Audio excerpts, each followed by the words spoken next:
Welcome to the FNDN Series, your deep dive into startup compensation with industry leaders from across the startup world.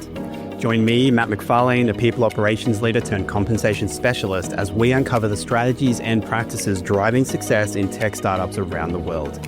Hear insights from heads of people, founders, and experts as we explore how to build robust compensation frameworks that not only fuel growth and retention, but do so in the dynamic startup environment that we all know and love. Let's get into it.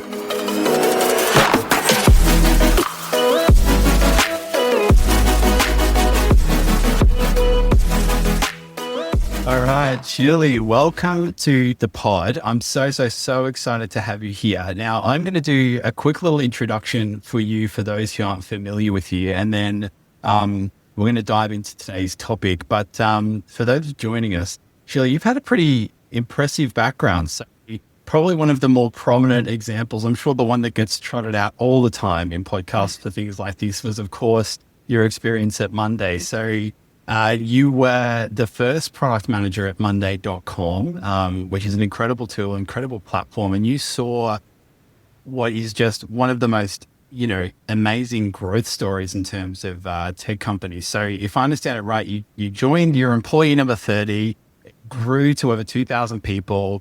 We saw revenue go from 6 million to over $1 billion. And then, you took things just a little bit further from being product manager into actually leading their core work management product, which had a huge, annual recurring revenue of $850 million, which is a crazy career trajectory.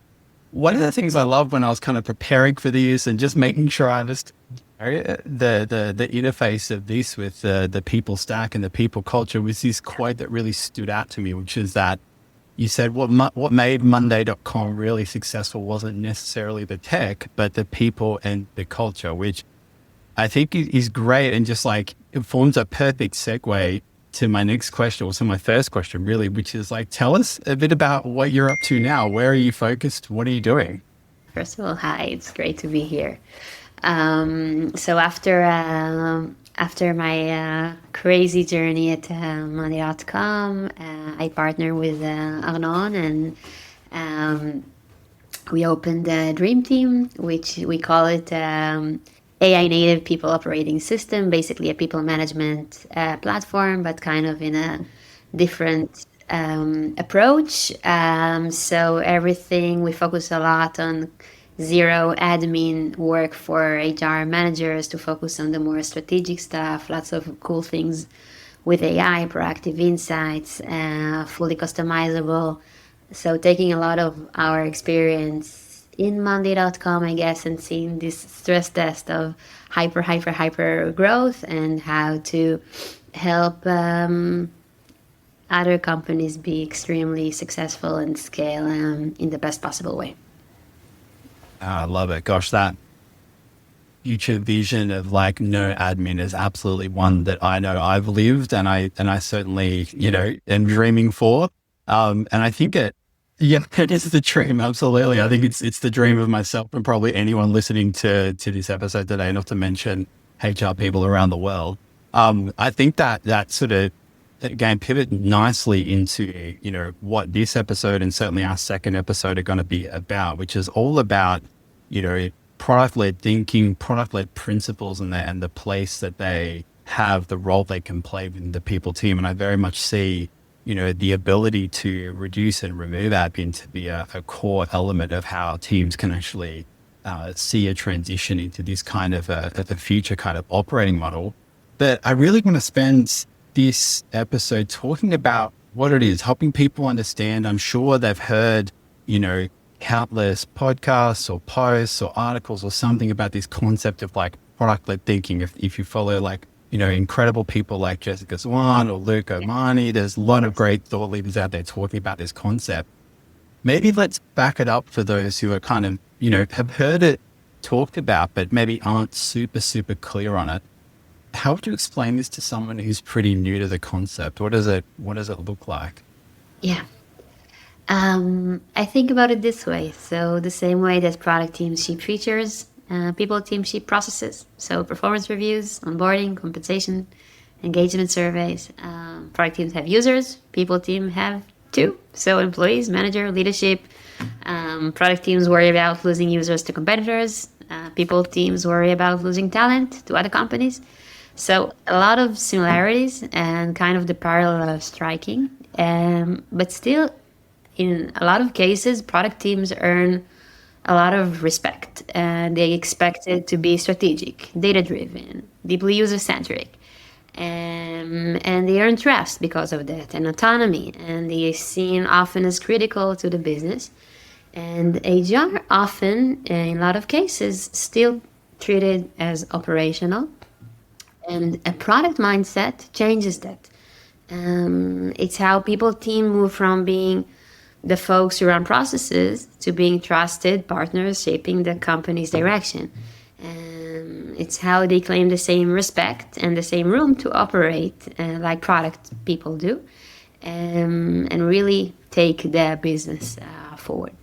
Yeah, I love it. It's giving me flashbacks to a lot of roles that I've been in, especially early in my career, where I felt like a real, I guess, norm for the team that I was in was very much like caught in the admin, caught in the busy work, not necessarily feeling like we were delivering much of substance. There was a lot of like being pulled into meetings. There was a lot of, being expected to answer emails or questions, kind of quite ad hoc, basic stuff about policies, things like that. That used to really constitute a large part of my day. And so I think some of the things that really appeal to me about this kind of product-led approach and this concept for people teams was this real shift, as you said, towards being a really critical partner and delivering, outcomes of real substance and things like that.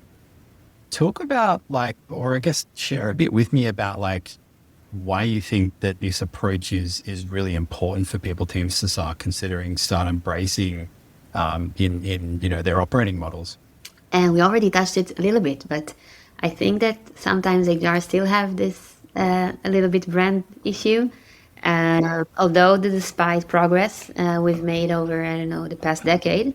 And that's wild to me because the actual work is nothing but up. We started with it. I truly believe that what made Monday so successful was the people, was the culture. And a company would truly live and die on the way it hires on board, pays, develop, exit even its people. And this gap is crazy. And you see this gap all the time, performance cycle that takes months and doesn't really land, and engagement surveys that end up in 50-page deck but doesn't really drive outcome. And that's really a shame. And I think it's been like that for many years. But at this point, 2025, kind of, I believe, turning point for HR. Everything changes. Teams are remote. Teams are distributed. Gen Z is reshaping the workforce. AI completely changing the game. So what used to kind of work, I think, will not anymore. So we need to do this shift in order to navigate a very complex reality. And despite this shift, I still see often a lot of people team, operate on this intuition or template that used to work, but are not relevant anymore. And a product mindset kind of changes that. Yeah, I love it. And you've touched on it a little bit, but I'm curious to hear, what do you think, if I'm a chief people officer, I'm a head of people, I'm kind of, I'm starting to build familiarity with this concept. What do you think are some of the symptoms I'd be looking for within my own team to go, okay, I think this is a concept that we really need to take quite seriously in terms of how it is that we start to evolve for the future? What are the things that you think, I should be looking for or considering as I go, actually, this is a potential solution to some of these challenges that I'm seeing? I think that if you're seeing that you invest heavily in processes that end up and they don't make significant impact, or if you're seeing that you're pitching new initiatives and people you don't really get a buy-in and people kind of nod, but nothing actually changes in reality. Or you're seeing that your teams, that you need more and more and more people in your HR team to solve some issues, but that's not necessarily the solution. And I think it's something that you kind of feel that you're not sometimes not treated as an equal partner. You're not really there in the most critical decisions, as you should. I think that if you see these symptoms, so you might think about kind of a shift. And again, I don't think it's something that it's not like an on and off or something that you need to declare from now on. I'm doing a shift to product mindset. It's ongoing work. I think that there's a lot of principles you can adopt and change in your day to day, and people will notice. And you will notice. I think that things will gradually change. So it's not about the grand unveiling about this new type. Okay, so I'm hearing there's like, if you're feeling like maybe, and this gets talked a lot in a lot of the circles that I'm in, it's still a constant topic, is like this concept of having a seat at the table, right? Of being a trusted, credible commercial leader, being a partner to the executive team, having traction and real impact, and being able to draw a connection between the work that you're doing and the outcomes of the business and the goals they're trying to achieve. A lot of these things you think, these product-led approaches, well, those are symptoms rather for, essentially a salve that the product-led approach can be. What about on the other side of things for the teams that you have worked with that have sort of successfully or even partially made the transition to this kind of an approach? How do you see this sort of showing up in their day-to-day, let alone the being at the table and being a commercial leader and things like that? So I can think about, maybe we can start with an example. Yeah, please. Performance reviews. I think it's a very good example, process that, takes so much time and so much effort, not only from the HR team, but also from employees and managers, and the impact can be really, really meaningful. So what we often see is a kind of a copy-paste syndrome of performance review. I've seen it in other companies. We're doing the same reviews we did 2 years ago because that's what we're doing. It's that time of the year again, we need to do performance reviews. So if you switch your mindset to product mindset, I can give some examples. So to start with, you start with impact. You're not asking how are we running performance reviews. You're asking what is the impact we want to achieve. And what we did, we said, okay, we need this year, we have super challenging goals. We need to reach $15 million, I don't know, in ARR in the next 6 months. Okay. In order for that to happen, we need every person in the company to be the best version of themselves. They need to be hyper connected to the company goals and to the company culture. And that's what we are optimizing for. Okay, so we're not optimizing for, what would be the best compensation approach, or who should we fire, or who should we promote, or things like that. And we're optimizing for that. And that already created some sort of shift. And then the next part was to validate it with data. That's what product teams do. They don't just, have hunches. They go and research, they do user interviews, they look on data, they look on competitors. And so in this example, we talk to users. The users are employees and managers and leadership. And we try to kind of unlock what's blocking people from, it sounds a little bit cliche, but, to reach their full potential, to be the best version that we need from them. And we gain lots of insights. Like, for example, we understood that people are afraid to make mistakes. And we understood that feedback isn't really landing. The feedback that managers are giving them is not so clear.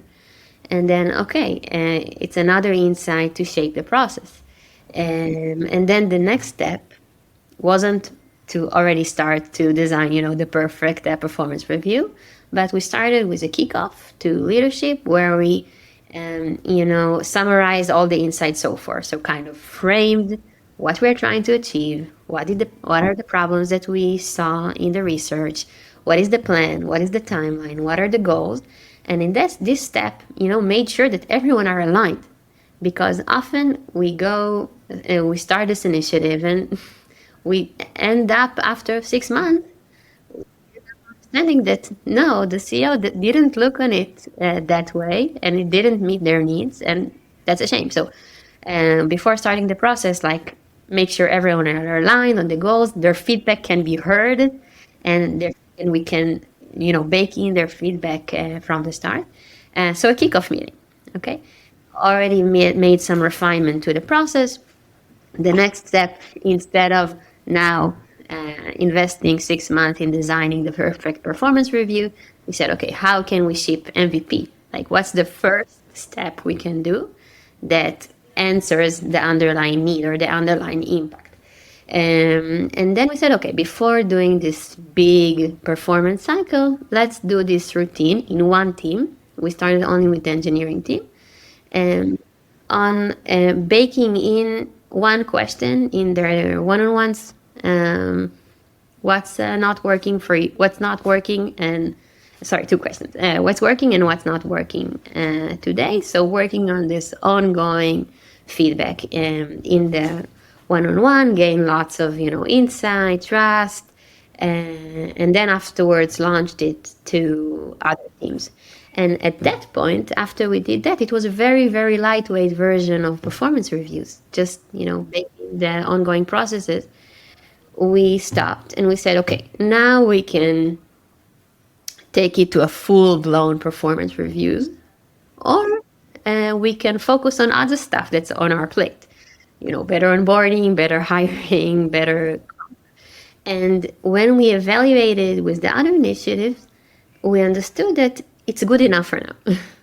Okay, so it's good enough for now, and it made the impact that we wanted. And for this point of time, we can move on. Okay, and a year after it changes, it wasn't the process because the needs of the business were different.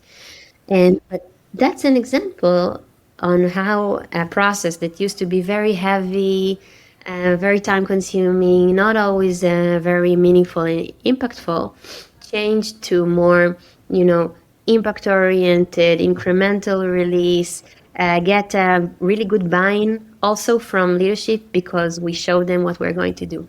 Also for employees because we asked them before, what's stopping them? It landed. So that's just one example, but it can make a really massive impact on HR day-to-day. I can imagine. And I think as you were sharing that example, some of the things again that, the flashbacks that I'm having in my mind of, my own experience. I mean, gosh, it took me a really long time in my own career to realize that this concept of best practice was a bit of a myth, and that actually there's not this, one size fits all solution that all HR teams can borrow from and apply or take with them from job to job, right? Exactly. I would imagine that's true now at this time for this company at this stage. Definitely. Not to mention the buy-in has always been, it's been a perennial challenge for HR teams, again, who I think, run with this concept of best practice and thinking, hey, I've got a solution to what I think the problem is, and I'm going to implement it, only to find that the uptake from the team or, from leaders or the users in this case is actually quite opposed to it because, it's not seen as drawing a strong connection between the problem and the solution, and buy-in becomes a real challenge. But I also know that, in startups or in small organizations, often there's a lot of pressure to build quickly and to get things in place. And I often see this with a lot of companies and teams that I work with where they're just looking for a solution and might see some of this upfront investment around user interviews and MVPs and things like that as maybe a little bit, nice to have, rather than actually, couldn't you just solve the problem for us now and put in a comprehensive performance review system that does all, has all the bells and the whistles? What would you say to a team that's kind of facing that pressure? How do you get them to really emphasize the value to taking this approach and ensuring that the solution is actually fit for purpose? I'll start with sharing An example from my early career, when I joined Monday.com as the first, that's from product, okay, and then we will talk about data. When I joined as the first product manager, it was the same kind of vibe. It was, I just want to launch features. Why I need, like, it's yeah, it's stopping us. Okay, why do I need to do research? Why do I need to do kickoffs, like user interviews? It's taking too much time. But when you start to work like that, you understand it actually saves you a lot of time, because building features for 6 months that no one uses, and I did it, and nothing is worse than that. It takes much more time than, investing the extra mile in validating your ideas. So the same goes for HR. And you talked about buying, so I, I I don't see so much resistance from leadership. The resistance I see to implementing this type of product-led approach is from within the HR teams, because then that's often what you said. Like, it's often, I don't have the time. I'm already underwater. I'm drowning, and the same story that I talked to about product management is the same for HR management. I believe that it does take time. It's true. Like, doing a kickoff meeting, polishing kickoff slides, doing the research, thinking through even why am I doing it. It takes time. Uh, but the time you spend on, working on a compensation, a new method for 6 months, and no impact, that hurts much more. And very long engagement surveys that doesn't do anything, that wastes so much more time. So that's one thing. Okay, so for down the line, it actually saves you tons of time. And also, I believe, do one thing less. Drop something, drop one ball. I truly believe that it's better to do one less initiative, but the one you do it, with impact in mind, with evidence in mind, do the right buying work beforehand. Yeah. And I think it's 10 times more impactful. Yeah, it'll come back to focus, doesn't it? Another Yeah, and maybe just another side note. I often hear this also on the hat of, working on DreamTeam. I think it's very valuable to zoom out and understand, what am I wasting my time on? And lots of the time, it's about these repetitive, mundane admin work that you don't really need to spend all this time anymore, with the tools we have now in AI, and lots of the processes can be automated, and then really can free up some time for the cool stuff. Yeah, I think sometimes, and I know I've felt this as well. I think sometimes there's a safety in the mundane and in the admin sometimes, because it's something that we're comfortable with, it's something we're familiar with. But I think you're right. The imperative around what a business demands from its people team is so, it's changing so much that I don't think we can afford that anymore. And I think we really have to be leaning into these kinds of Yep. approaches, not to mention, admin reduction or elimination where possible through tools like a dream team, but finding ways to really be having these kind of value add impacts. Last couple of things that I'm keen to hit on. I heard you saying a little bit, a few things that earlier around, interviewing and just some of these approaches with respect to engaging with, various stakeholder groups, building MVPs. Something that came to mind for me is, like, for a team that's evaluating a shift like this, high level, what are some of the skills that they might need to consider before they start to jump into being, product led and adopting some of these principles, do you think? There are some tools in the tool set of product managers. I don't think you need to acquire all of them beforehand, but it can also kind of work in progress. But yeah, like user interviews, it's not just talking to people. It's a systematic way to uncovering motivations and what's really going on. So user interviews is crucial. Um, Data analysis and data storytelling. I find that that's really, really crucial, and that's often what gets in the way of HR credibility. You've seen these dynamics that HR is presenting data, that's the funnel of recruiting, and then someone says, no, that cannot be. We didn't have this and this people. That doesn't make sense. What's the sample size? So everything around data storytelling, how to really master this capability is super important.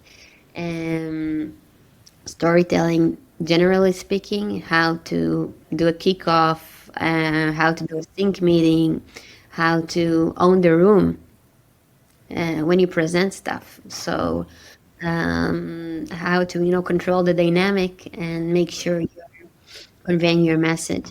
I think that's something which is very, very critical. I believe that's the basics. There are lots of other stuff, how to plan a project. So everything around project management, or how to ship incrementally. So not a big chunk, but how to divide it to small iterations. But you learn it on the go, and it's not so scary as it sounds. And I think the best thing is just to start. Yeah, I couldn't agree more. And I think for those who are listening and going, okay, it sounds like there's a few things there for me to pick up. So I'm going to, because I'm a subscriber of your newsletter, and I know user interviews was actually a very recent edition. So I'm going to make sure to drop that in the show notes. I'm actually reading a book called The Mum Test as well. I'm not sure if you've heard of that one before. It's quite a short book. I actually saw Luca Mani mention it, and it's quite good as well. It's all about not asking questions that, your mum might say, oh yeah, it sounds like a great idea, congratulations. But it's not a great helpful user insight, because they're just trying to kind of stroke your ego a little bit. So it's all about how to ask more meaningful questions and avoid the ego element of it. But no, some great other skills there that I think people absolutely need to dive into. I guess last one closing out, and we touched a little bit on this already, but I'm curious to hear your take from a team who's kind of, listened to this so far and thought, okay, I think this is a transition we need to make. We're going to start looking to adopt some of these skills. But ultimately, it is something that's going to require buy-in from an exec or a founder or something like this.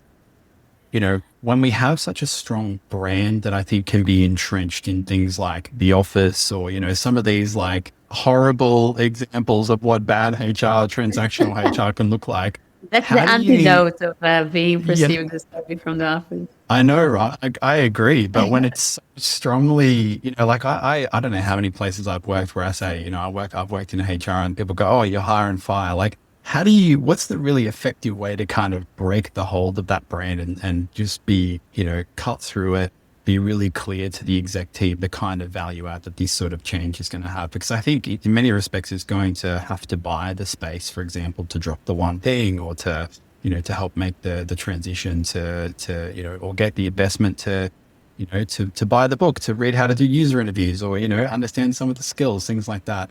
What have you seen have been the sort of top one or two things that teams can use effectively to just go, hey, this is really important. It's going to drive real value for the business. Let's make this investment. Yeah. Actually, from my experience, doing this conversation is not super helpful, because this concept might sound a little bit abstract. And I think that once you start to do it, and really starting small, that already kind of do the work for you, because you don't need to put fancy name around it, like product led, I don't know.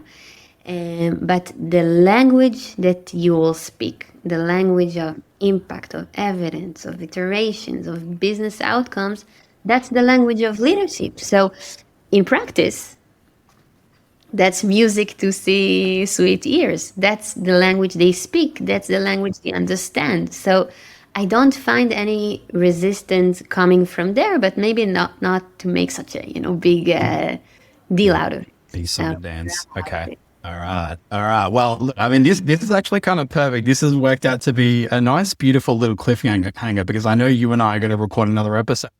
We're going to dive into what it actually means to make this jump from transition or from the transition from theory to practice. So we won't spoil the surprise, but suffice to say, just get started and just start to, proof of concept is absolutely one of the ways to go. This has been super insightful. I think there's so much here for heads of people to sink their teeth into. Any final things you would cover before we wrap things up for this conversation? Well, let's get our hands dirty and start to do product work as HR. Love it. My favorite thing is don't ask for what is it? Beg for forgiveness, don't ask for permission. So I think that's a perfect way to summarize how it goes. Amazing. Well, look, thank you for joining me for this one, and I'll see you over in episode 2. Yeah, thanks, Matt. Thanks for joining us on another edition of the Foundation Series. Make sure to head over to our website to subscribe to the Foundation Series for monthly editions featuring future interviews on startup compensation. In each edition, we'll explore the different strategies, trends, and challenges faced by startups around the world. If you have a burning topic you'd like me to cover or a standout guest that you want to hear from, drop me an email so I can dive deeper into the compensation topics that matter most to you. Join me next time as we continue to uncover the strategies and practices driving success in global tech startups around the world. Thanks for listening.